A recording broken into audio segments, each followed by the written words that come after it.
ऐसे गिर रही है जैसे मनाली को भगवान एंटार्क्टिका बनाने के मूड में है।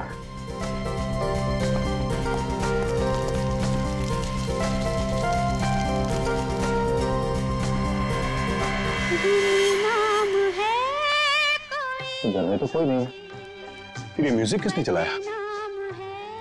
पूरब, माया, गौतम, पूरब, माया, गौतम।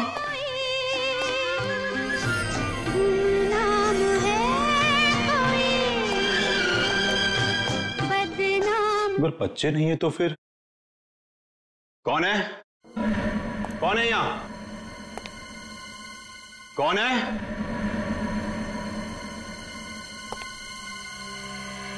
कौन है?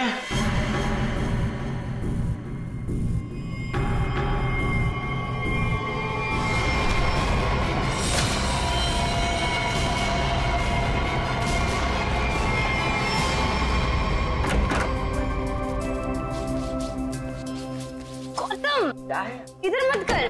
क्यों? इधर मत जा, फिर मुझे साफ करना पड़ता है। मत। अच्छा मैं तुझे ही साफ कर दूंगी। तुम तो लड़ना झगड़ना बंद करो, डैड घर में ही है। अच्छा है, तो मैं अब डैड से गौतम की शिकायत करती हूँ। डैड देखिए ना इसे, पूरा घर गंदा कर रहा है। Dad, dad,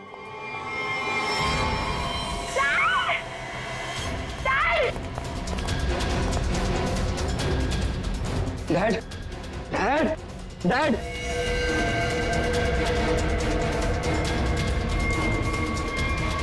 Dad is no more.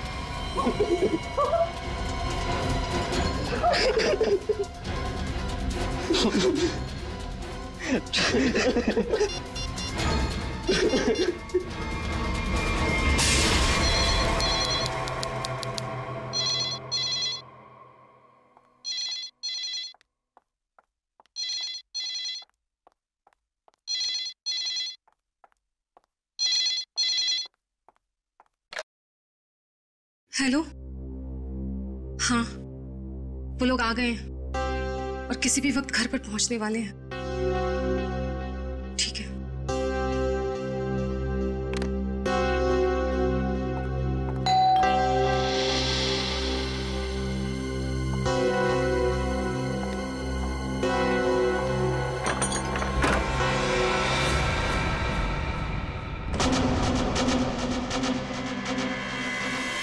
Oh my God! क्या हुआ किलोरी? आ गए वो लोग? वो लोग तो नहीं आए, लेकिन ये ताबूत कोई छोड़कर गया है और कोई यहाँ दिख भी नहीं रहा। ये जगन का ताबूत होगा, लेकिन ये तो बच्चे लेकर आने वाले थे। हाँ, पर बच्चे तो यहाँ नहीं है। जब मैंने दरवाजा खोला तो बस ये ताबूत यहाँ रखा था।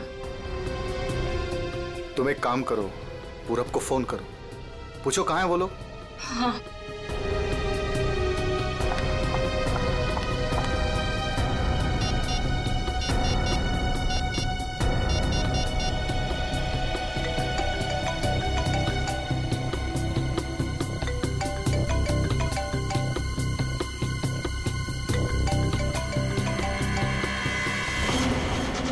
ये आवाज तो यहाँ से आ रही है।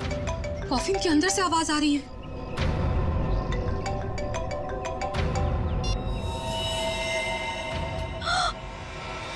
खून! विक्रम, खून! Oh my God! कुछ तो गड़बड़ है।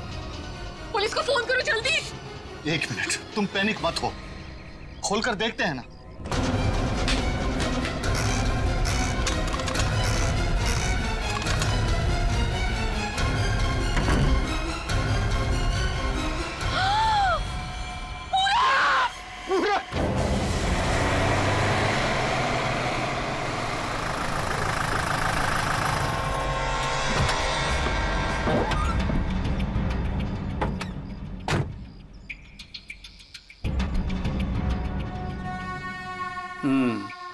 काम हो गया? यस बॉस, आज तो आप हमें शाबाशी दोगे बॉस। किसी को कोई शक तो नहीं हुआ? कोई शक नहीं बॉस, इतनी सफाई से लाश को ठिकाने लगाया है कि उनके रूहें कांप जाएंगे, रूहें। बस बस बस, आज तक तूने कोई काम ढंग से किया है? बात करता है। मैं खुद चेक करूंगा।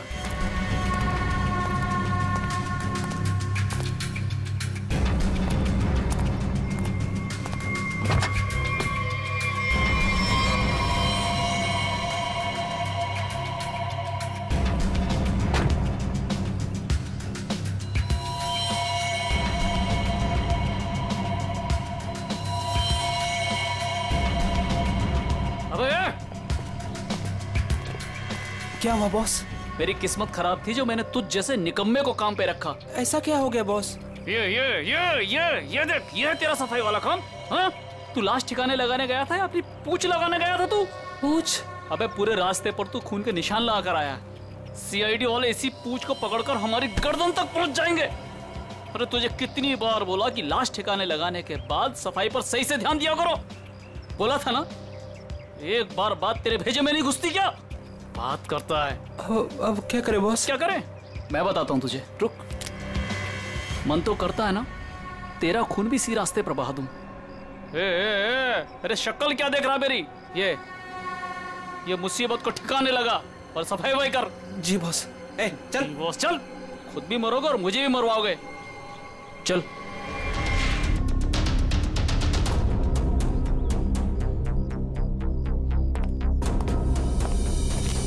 क्या संबंध क्या है आपका लाश के साथ? जी वो मेरा बड़ा बेटा था, अपने पापा की लाश लेकर आने वाला था और खुद ही। क्या इसका क्या मतलब क्या है? मतलब ये कि इसके पति 2 दिन पहले ही मर गए थे हार्ट अटैक से, और जिसकी लाश पड़ी है पूरा, वो अपने पिताजी के पार्थिव शरीर को लेकर यहाँ आने वाला था, भाई और बहन के साथ। भाई और बहन? वो कहाँ है अभी? वो भी गायब है, उनका फोन तक नहीं लग रहा है। कहाँ से आ रहे थे वो लोग? एयरपोर्ट से।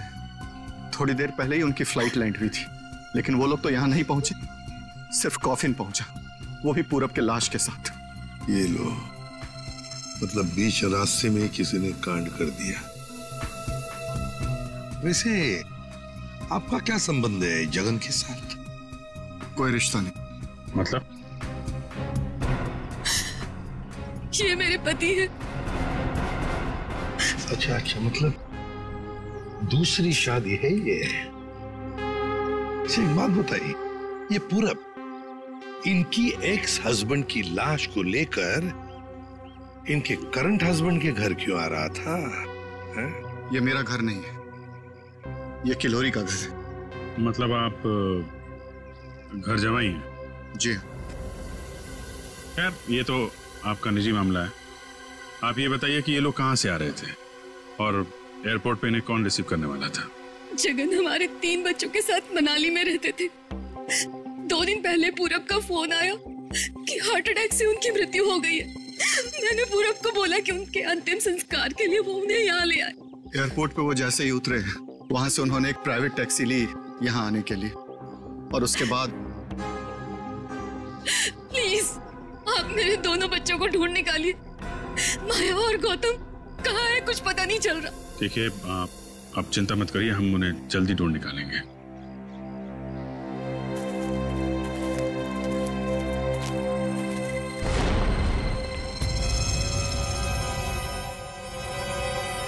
तो ये देखो, उनकी रेलगाड़ी लगती है। Yes sir. निखिल सर देखो, ये रेलगाड़ी कौन से स्टेशन से होके आई है? चलो भैया चलते हैं। चलते भैया का क्या मतलब है? अपना मुंह दिखाने आया था तू यहाँ पर? मतलब ये है कि एक लाश पड़ी हुई है, उसका खून हुआ है, किसने खून किया है ये तो आप पता लगा ही लोगे ना। महान हो आप लोग तो मेरा क्या काम है यार? इसको नहीं बुलाऊं तो इसके कान में से धुआं निकलता है कि हमें बुलाया नहीं, ये तो यूं केस सॉल्व कर देते, यूं खूनी को पकड़ लेते। और अभी लाश को सूंघा तक नहीं, वो चल पड़ा। हाँ सूंघ लिया तो फिर मुंह खोल ना। लाश को सूंघने के बाद क्या पता चला ये बताने के बगैर सरपट भागे क्यों जा रहा है? देख फारूक के 2 बच्चे गायब है, इस औरत के 2 बच्चे, और ऊपर से बाप की लाश भी गायब है। लाश गायब है तो मैं क्या करूं? लाश बन के लेट जाऊं यहाँ पर? लाश ढूंढना आप लोगों का काम है, तो ढूंढो ना। पूछो किसी से, ढूंढो ये कैस्केट कहाँ से आया था। मैं क्या करूंगा इसमें? अच्छा तू जा। ठीक है। अरे एक मिनट सर, हमें इस केस में आपकी जरूरत है। आप देखो भैया, वो तो हर केस में तुम लोगों को मेरी जरूरत पड़ती है, पर तुम लोग मानते कहाँ हो? यार छोड़ो इसको। अरे सर प्लीज एक मिनट। अरे सारुंके साहब, आप अपने ज्ञान का प्रकाश डालिए ना इस केस पे। इसके चेहरे पर अंधेरा छाया, ये क्या प्रकाश डालेगा? कुछ बोला? नहीं, ये हमारे आपस की बात है, तुम लगे रहो। ये ताबूत कहाँ से आया? ये लो, एयरपोर्ट से। अरे तो एयरपोर्ट जाओ ना यार, यहाँ क्या कर रहे हो तुम लोग? तो जाएंगे ना साळुंखे जी, पर आप क्यों मैदान छोड़ के भाग रहे हो? भाभी, आपके हस्बैंड की लाश आ गई। नहीं, मेरे बेटे की लाश आई है। क्या क्या कह रही हैं आप? इतना सारा खून क्यों बह रहा है? मुझे बहुत डर लगता है खून से। शांति प्लीज। ना खून इसलिए बह रहा है क्योंकि इनका खून हो गया है।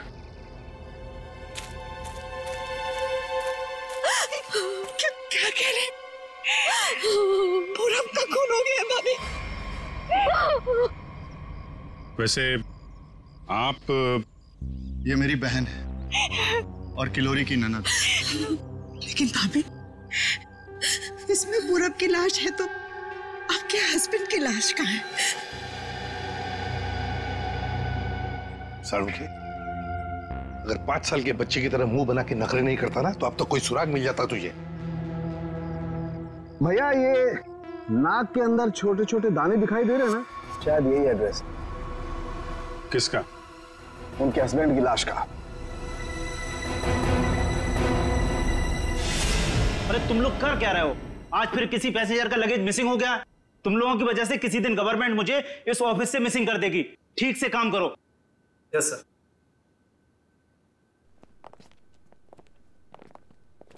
सर, आप लोगों का भी कुछ मिसिंग हुआ है क्या? हम लोग सीआईडी से। हम यहाँ पर किसी पैसेंजर्स के बारे में पूछताछ करने आए हैं। आज सुबह कनेक्ट एयरवेज से 3 लोग एक कॉफिन लेकर मनाली से मुंबई आए थे। और वो 3 पैसेंजर्स ये लोग हैं। ये देखिए, ये पूरब, गौतम और ये माया। ये तीनों अपने पिता की लाश को कॉफिन में डालकर यहाँ लाए थे।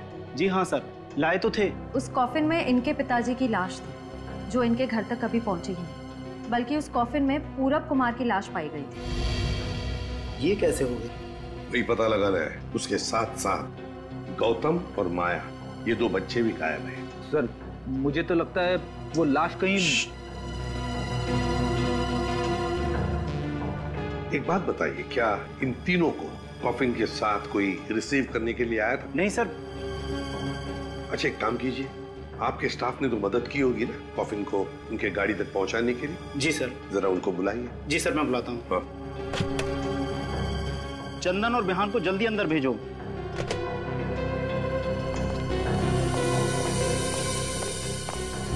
क्या हुआ सर?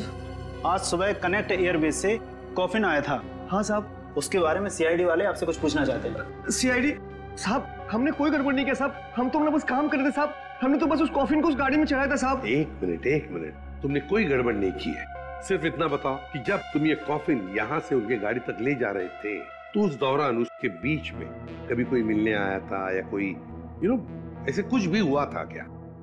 हाँ साहब, हम उन तीनों को लेकर जब यहाँ से बाहर निकले, उनके साथ जो लड़की थी ना, उसको एक फोन आया सर। पता नहीं क्या बात हुई, फिर वो अचानक से कहने लगी, पार्किंग में एक नीली वैन खड़ी है, ये कॉफिन वहां ले चलो। अच्छा, वैन के ड्राइवर को देखा तुमने? नहीं साहब, वैन के ड्राइवर को तो नहीं देखा, लेकिन साहब वैन का नंबर मुझे याद है। गुड, तो नंबर दो। XY026813। सचिन, पता लगाओ इस नीले रंग के वैन का। पूरब, गौतम और माया, 3 बच्चे अपने पिता जगन की लाश को लेकर मनाली से मुंबई आते हैं। लाश को कॉफिन में लाते हैं बाय एयर। मुंबई पहुंचने के बाद वो अपनी मां को फोन करके बताते हैं कि वो मुंबई पहुंच गए और साथ साथ वो कॉफिन भी। मगर जब ये कॉफिन उनकी मां किलोरी के घर पहुंचता है, तो कॉफिन में से निकलती है बड़े बेटे पूरब की लाश। जगन की लाश गायब है और उसके साथ साथ गौतम और माया दोनों बच्चे भी गायब हैं। तीनों के तीनों गायब। सर, हो सकता है कि जिस वैन में वो लोग लाश लेकर जा रहे थे वो वैन कहीं रुक गई हो और शायद वहीं पे कुछ हुआ हो। बस तो इसीलिए तो उस ड्राइवर की जरूरत है हमें। वो ड्राइवर कौन था, उस गाड़ी के बारे में डिटेल सब कुछ चाहिए हमें। सर, वैन के रजिस्ट्रेशन नंबर से मैंने मालिक का पता लगाया। फिर मालिक का कहना है कि वैन तो कुछ महीने पहले ही चोरी हो गई। ये लो सर, इसका मतलब अब गौतम और माया की जान को खतरा है। बड़ी बारीकी से प्लानिंग की है, खतरनाक प्लानिंग की है। देखते। ओए, अंकित, कुछ मिला? हाँ बस, ये देखो, ये मिट्टी कॉफीन के नीचे लगी हुई। इस मिट्टी में इस कॉफीन का पता। मिट्टी में पता? हमें तो नहीं दिखा। उसके लिए सालूखे की नजर चाहिए। सालूखे, कॉफिन का पता तो हम लगा ही लेंगे, पर पूरब की लाश इस कॉफिन में आई कहां से? ये पूरब की नाक बताएगी बॉस।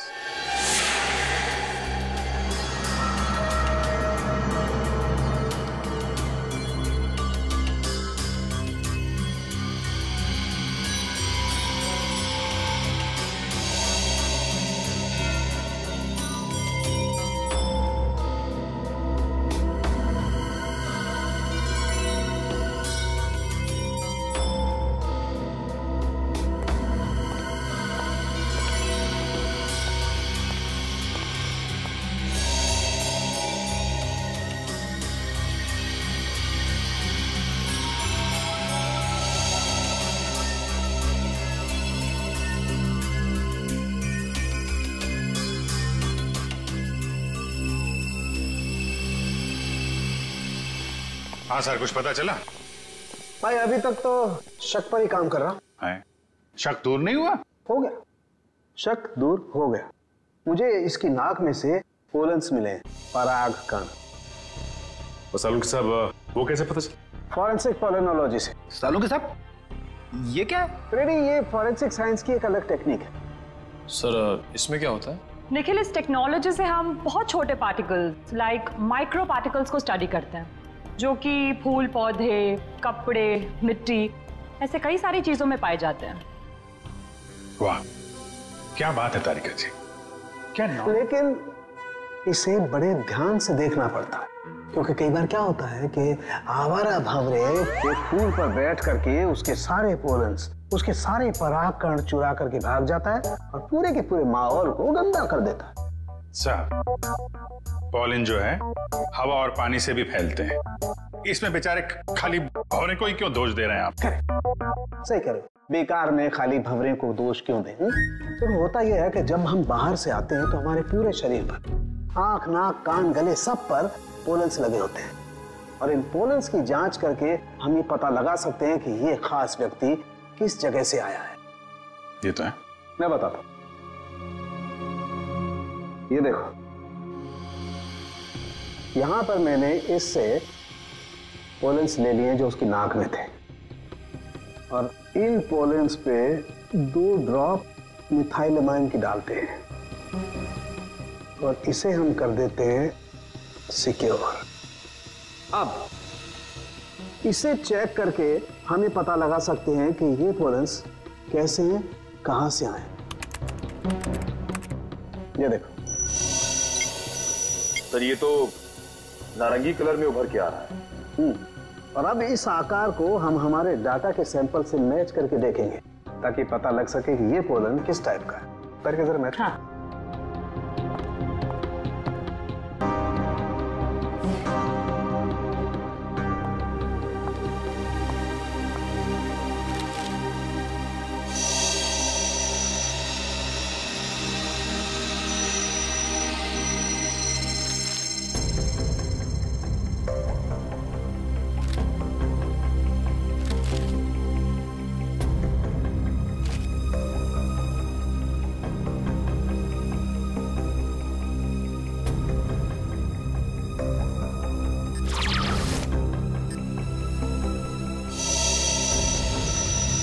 वाओ सर, ये तो पॉलेंस की पूरी लाइब्रेरी है। एक पॉलन कहाँ पैदा हुआ, धरती पे कहाँ पाया जाता है, पूरी डिटेल्स है इसमें। फॉरेंसिक साइंस की इस टेक्निक की वजह से क्राइम स्पॉट का पता लगाना बड़ा आसान हो गया है। मिल गया मैच।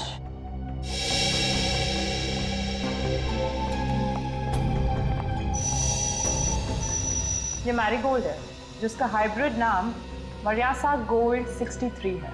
ये वैरायटी पूरे साल पैदा होती है और धानीखेत में पाई जाती है। धानीखेत? चलो कम से कम ये तो पता चल गया कि खून कहाँ हुआ है। सर यही है धानीखेत सर। फिर वैन यहीं पर लाया गया था। ये कार मार्क्स तो हैं सर यहाँ पे।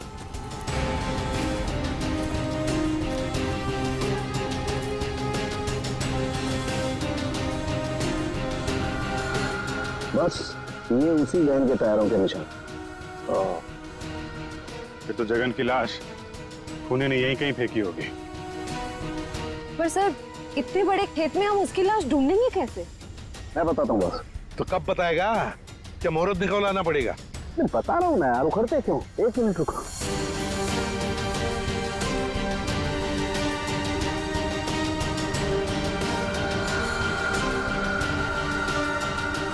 ये देखो, ये मैंने फूल के पोले निकाले।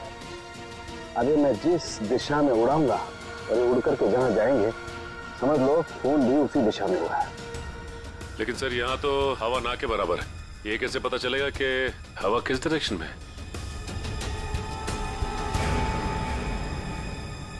ये मुर्गा बताएगा। मुर्गा? हाँ निखिल, मुर्गा।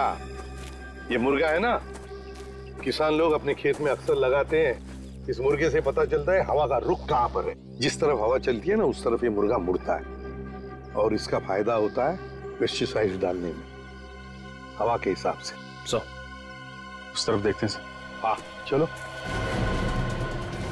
देखो जरा आसपास कुछ दिखता है क्या? सर? हाँ सर वहां पे कोई लेटा है? चलो देखते हैं।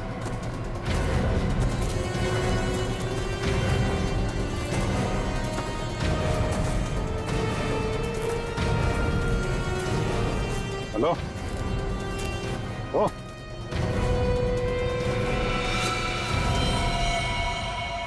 ये तो जगन है सर।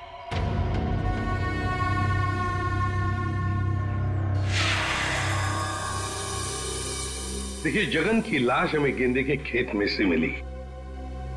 क्या बता सकते हैं ऐसा कौन कर सकता है? कौन मार सकता है जगन को? कौन मार सकता है आपके बेटे को? है किसी पर शक आपको? किसी के साथ उनकी कोई दुश्मनी थी? है? मुझे किसी पर शक नहीं। कहीं ये मामला प्रॉपर्टी से रिलेटेड तो नहीं? अब हम पर क्यों शक कर रहे हैं? क्यों नहीं? जगन जी अमीर आदमी थे, मनाली में सेब के बाग थे, जमीन जायदाद थी। उनके मरने से और पूरब के मरने से और दोनों बच्चों के गायब होने के बाद प्रॉपर्टी तो आप लोगों को ही मिलने वाली है ना। देखिए सर, आपको बहुत बड़ी गलतफहमी हो रही है। हमें तो ये भी नहीं पता था कि जगन के पास इतनी प्रॉपर्टी है, सेब के बागान है और वैसे भी मेरी अच्छी खासी नौकरी है, अच्छी खासी कमाई है। मुझे और क्या चाहिए जिंदगी में? और मेरा तो इन सब से कुछ लेना देना ही नहीं है, मुझे तो प्लीज दूर ही रखिए। देखिए मैं अपनी फैमिली और अपनी वाइफ से बहुत खुश हूँ, मुझे और कुछ नहीं चाहिए। अच्छा, तो आपके कहने का मतलब है जो कुछ भी लेना देना है वो किल्लोरी जी का लेना देना? देखिए सर, आप लोग मेरे बच्चों को ढूंढने के बजाय मुझ पर और मेरे परिवार पर शक कर रहे हैं। नहीं नहीं नहीं नहीं नहीं किल्लोरी जी, हम आप लोगों पर कोई इल्जाम नहीं लगा रहे किल्लोरी जी। हम तो बस सच्चाई जानने की कोशिश कर रहे हैं। वैसे एक बात जरूर कहूंगा आप लोगों को, सच्चाई आपके लिए बहुत फायदेमंद होगी।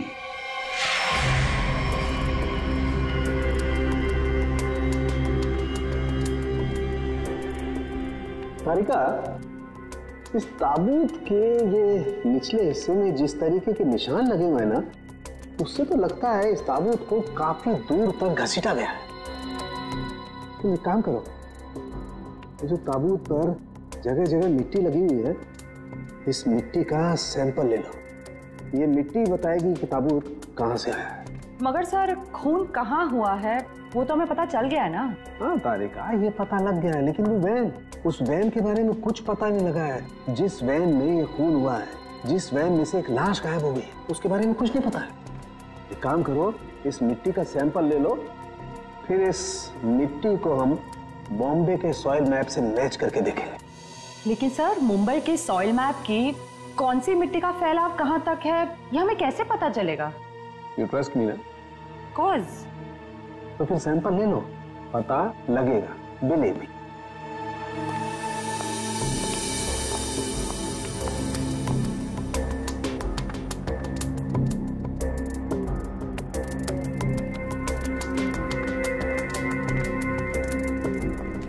अरे सालू के साहब, फिर से पढ़ाई शुरू कर दी आपने? भाई क्या करें, तुम लोगों की मदद करने के लिए पढ़ाई तो करनी पड़ेगी। अरे लेकिन ऐसा है क्या इस ताबूत में जो इतनी मोटी किताब की जरूरत पड़ गई? इस पढ़ाई की जरूरत क्यों पड़ी, ताबूत बताएगा। वो कैसे? कॉफिन में मिले इस मिट्टी का हम सेडिमेंटेशन टेक्निक से एनालिसिस करेंगे, उससे सब पता चल जाएगा।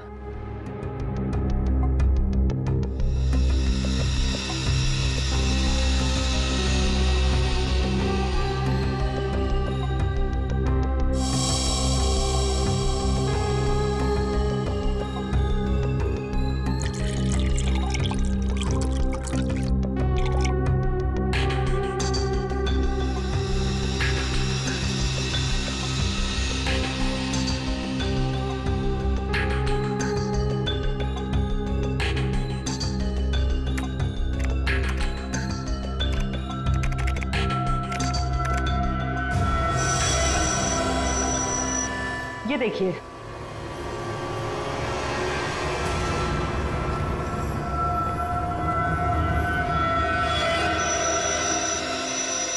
ये तो घास जैसा कुछ लग रहा है। देखो, अब देखो, ये घास नहीं है, ये मोलासिस है, गन्ने के वेस्ट से जो निकलती है, जहां पर गुड़ बनता है। मतलब ये ताबूत वहां पे ले जाया गया था जहां पे गन्ने से गुड़ बनाया जाता है, शुगर फैक्ट्री। सर मुंबई के आसपास 2-4 शुगर फैक्ट्रीज हैं। अच्छा सालुके साहब, ये मिट्टी किस एरिया की है, कुछ पता चल सकता है? हाँ बिल्कुल पता लग सकता है।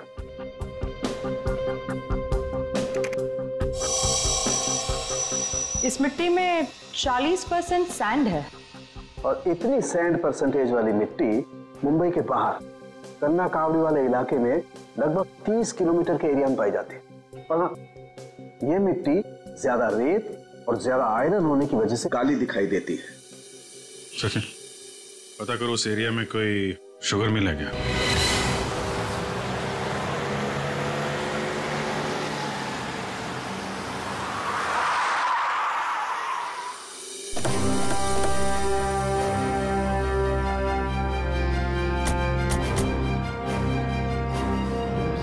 चंगनलाल शुगर मिल।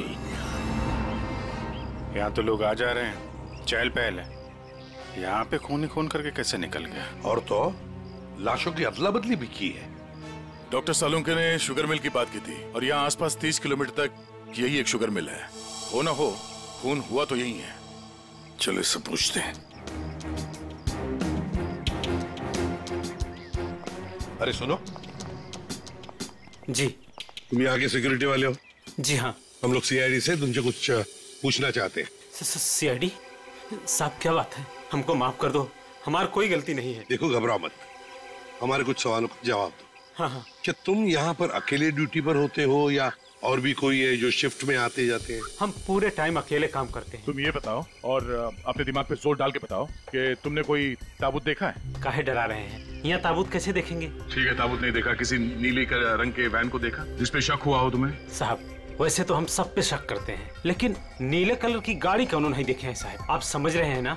अच्छा चलो एक बात बताओ, यहाँ पर ऐसी कोई और भी खाली जगह है गोदाम जैसी? हाँ साहब, एक पुराना गोदाम है हमारे मालिक के, चलिए दिखाते हैं। चलो दिखाओ। दिखाओ। चलिए आइए साहब, ये है पुराना गोदाम। तुम जरा बाहर जाओ। ठीक साहब। गेट तो काफी बड़ा है, हाँ, वैन आसानी से घुस सकती है। इस जगह को देख के लगता है कि काफी समय से कोई आया नहीं है यहाँ पे। काफी समय से कोई आया नहीं है यहाँ, तो फिर ये बोरियां ऐसी रखी कैसे गई? और ये ऊपर से टारपॉलिन, जरा देखो तो नीचे क्या है।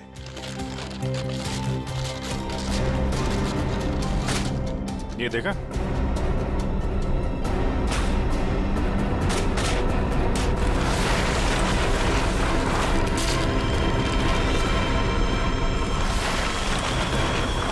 ये क्या है?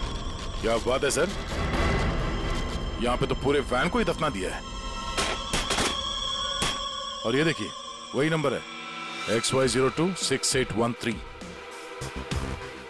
चेक करो देखो।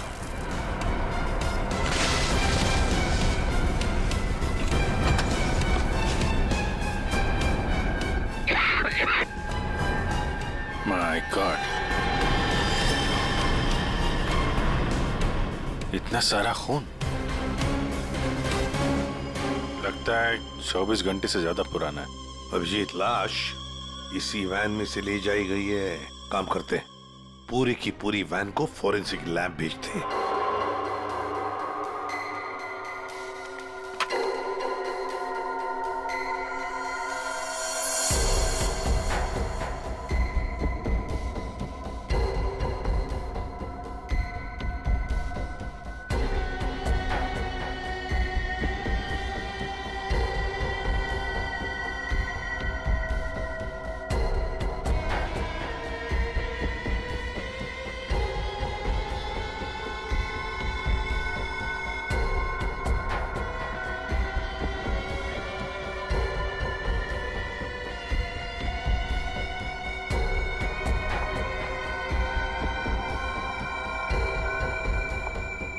सर, मिला कुछ? हाँ तारिका, मिला तो है बहुत कुछ, लेकिन जो कुछ मिला है उससे हम खूनी को सजा तो दिलवा सकते हैं, लेकिन उन बच्चों तक नहीं पहुंच सकते। सर, टाइम बहुत कम है हमारे पास, कहीं बच्चों को नहीं तारिका, उन बच्चों को कुछ नहीं होने दूंगा। लेकिन सबसे पहले हमें ये पता लगाना पड़ेगा कि गैराज में डंप होने से पहले ये वैन आखिरी बार कहाँ होकर के आई। तो ये कैसे पता लगाएंगे हम? हमने पूरी वैन छान मारी है। तुमने वो कहावत सुनी है, किसी जेंटलमैन को देखना हो तो सबसे पहले उसके जूतों की तरफ देखो। हम भी इस गाड़ी के जूतों की तरफ देखें। मतलब साफ है तारिका, सिंपल। हम इस वैन के टायरों को चेक करेंगे। तारिका, ये वैन जहां से भी होकर आई है उस जगह की मिट्टी के कण इसके टायरों पर चिपके होंगे और वो बताएंगे कि वैन कहां से होकर के आई। करेक्ट। हाँ।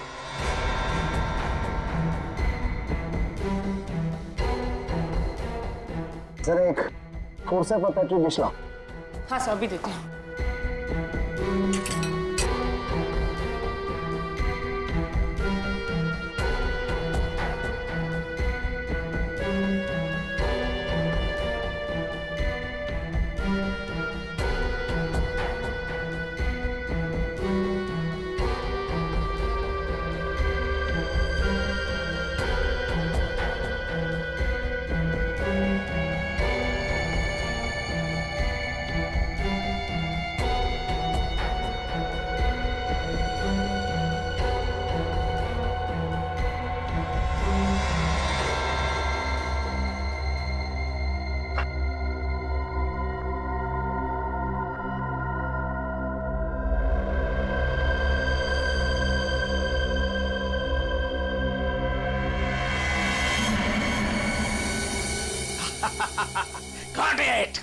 सर, क्या है? क्या मिला है? सर बताओ ना, क्या मिला है? हेलो। हाँ तारिका जी। हाँ अभिजीत, उस वैन में से कुछ एविडेंस मिला? हाँ मिला तो है, लेकिन मुझे नहीं पता क्या मिला है। सर बता ही नहीं रहे। अरे क्यों? डॉक्टर साहब हैं कहाँ? यहीं पे हैं, कूद रहे हैं, गॉट इट कर रहे हैं। अरे उन्हें ऐसा क्या मिल गया कि जो बरसात की मेढक की तरह कूद रहे हैं? पता नहीं, मुझे कुछ नहीं बता रहे, तुम ही बात कर दो। सर। हाँ अभिजीत। ओ अभिजीत, आज भाई साहब। भैया, वो मैसेंजर हमें मिल गया है जो हमें गौतम और माया का पता बताएगा। क्या सफेद रंग का एरो बनाया है पेड़ पे? अच्छा ठीक है, ढूंढेंगे। और वैसे वहां पोजीशन क्या है? यहाँ की सिचुएशन तो कंट्रोल में है, लेकिन हमारे सामने जो नजारा है उसे देखकर तो हमारे होश ही उड़ गए हैं सर। कोई बात नहीं, हम लोग पहुंच जाएंगे जल्दी। क्या कह रही है श्रेया? सब ठीक है सर? कह रही है कि वहां पे नजारा ऐसा है कि जमीन खिसक जाएगी पैरों के नीचे से। सर हमें जल्द से जल्द वहां पहुंचना होगा, पर लोग बहुत कम है, कहीं हाथ से निकल ना जाए। आप लोग कोई बताएंगे क्या हो रहा है? कैसे है मेरे बच्चे? ठीक तो है? प्लीज कुछ बताइए। मैम जरा धीरज रखिए, सब कुछ पता चल जाएगा। कुछ बताया होगा ना फोन पे उसने। आखिर हमारे बच्चे मिले कि नहीं मिले, कुछ तो मालूम होगा ना। देखिए अभी कहने सुनने से कुछ नहीं होगा, जो भी है वहाँ पे चलने के बाद ही पता चलेगा। अरे पता तो तब चलेगा जब वहाँ पहुँचेंगे। अगर भालू शेर चीतों को पता चल गया ना कि हम लोग यहाँ हैं, तो दुनिया में किसी को हमारा पता नहीं चलेगा। आप फिक्र मत कीजिए प्रीति जी, आजकल इंसान जानवरों से ज्यादा खतरनाक हो गया। हो सकता है वो आपको देख के भाग जाए। अरे उन्हें चिल्लम चिल्ली की आदत नहीं है, जरा शांत रहिए आप। क्या? एक मिनट। श्रेया, वो सफेद निशान वाला पेड़ मिल गया। सर उस पेड़ से राइट लेकर 200 मीटर स्ट्रेट आ जाइए। 200 मीटर राइट में।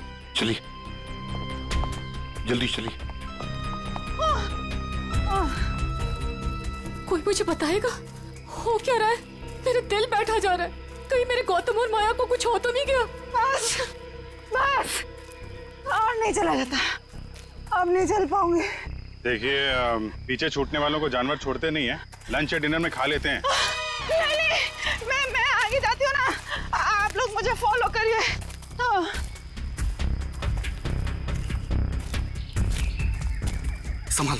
संभाल के। आश्रय सर वो देखिए सर।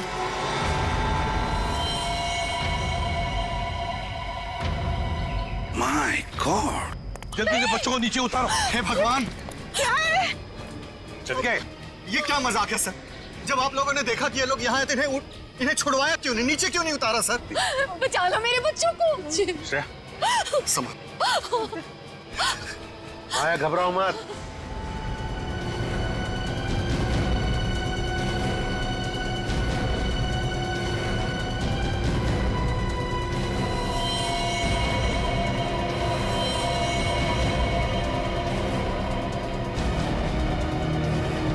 अब भेजो उसको।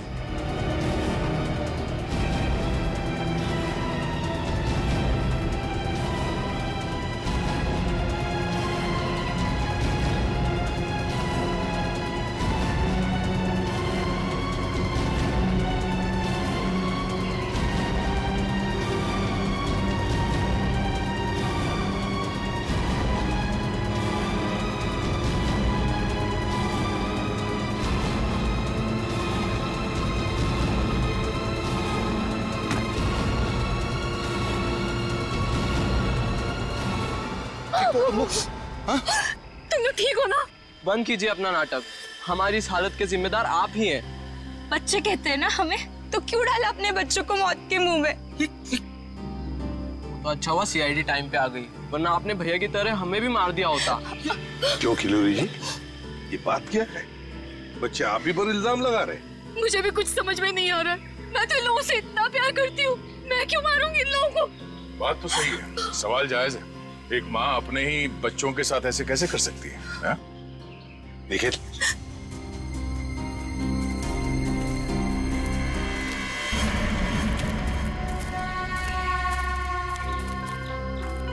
तुमने तो छुपने की बहुत कोशिश की और उस कीड़े ने हमें यहाँ का पता बता दिया। ये लोग कौन है सर? अरे मैडम कुछ पूछ रही, बताओ या और खातिरदारी करें? हमने और खातिरदारी की जरूरत नहीं है, लेकिन साहब पहले मुझे इमरजेंसी वार्ड में भर्ती करा दीजिए। हड्डियों से बड़ी अजीब अजीब आवाजें आ रही है साहब, तो मुझे दिन में ही चांद तारे नजर आ रहे हैं सर। ऐसा लगता है जैसे मैं अंतरिक्ष में। मुंह खोलो अपना जल्दी। आप फंसा दिया तुमने हमें। मैंने फंसाया? मैं तो इन लोगों को जानती तक नहीं हूँ। आप नहीं, वो भाई साहब। दिमाग तो नहीं खराब हो गया तुम लोगों का? क्या बोल रहे हो तुम? हाँ, मैं वाकई आप मल्टी टैलेंटेड है। Husband come kidnapper come murder, all in one. क्या बात है? विक्रम तुम? भैया क्यों किया तुमने ये सब? और क्या करता? इसके तीनों बच्चे मेरे छाती पे सांप की तरह लौट रहे थे। विक्रम, तुमने बोला था कि तुम हमारे बच्चों को मुझसे भी ज्यादा प्यार करोगे, और तुमने मेरे एक बेटे को मार दिया और बाकी दो को मारने की साजिश की। जिस मकसद के लिए मैंने तुम्हें फंसाया उस पर तुमने पानी फेर दिया। तुम्हें फंसाने का मेरा सिर्फ एक ही मकसद था, तुम्हारी प्रॉपर्टी, तुम्हारा पैसा।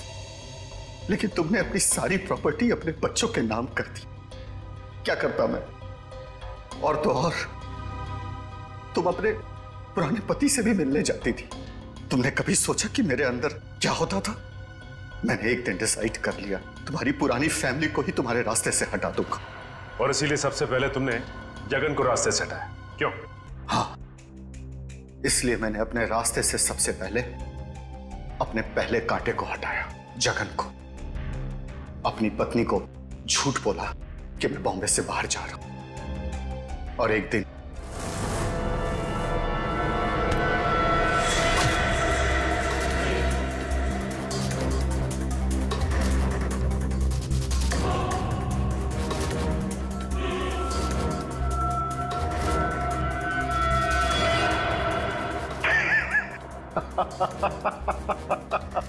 सोचा था जगन के मौत के बाद तुम्हारा झुकाव तुम्हारे बच्चों के लिए कम होगा, लेकिन मैं गलत था। तुम्हारा तो और बढ़ गया, और तो और तुमने उन्हें साथ रखने का फैसला कर लिया। पर यह बात तुम्हें बर्दाश्त नहीं हुई, इसलिए तुमने इन दोनों को भी रास्ते से हटाने का फैसला किया, क्यों?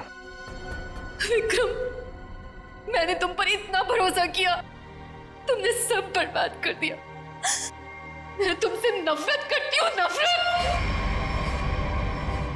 जायदाद की लालच में आके तुमने जो मौत का खेल खेला है, उसका अंजाम भी मौत है।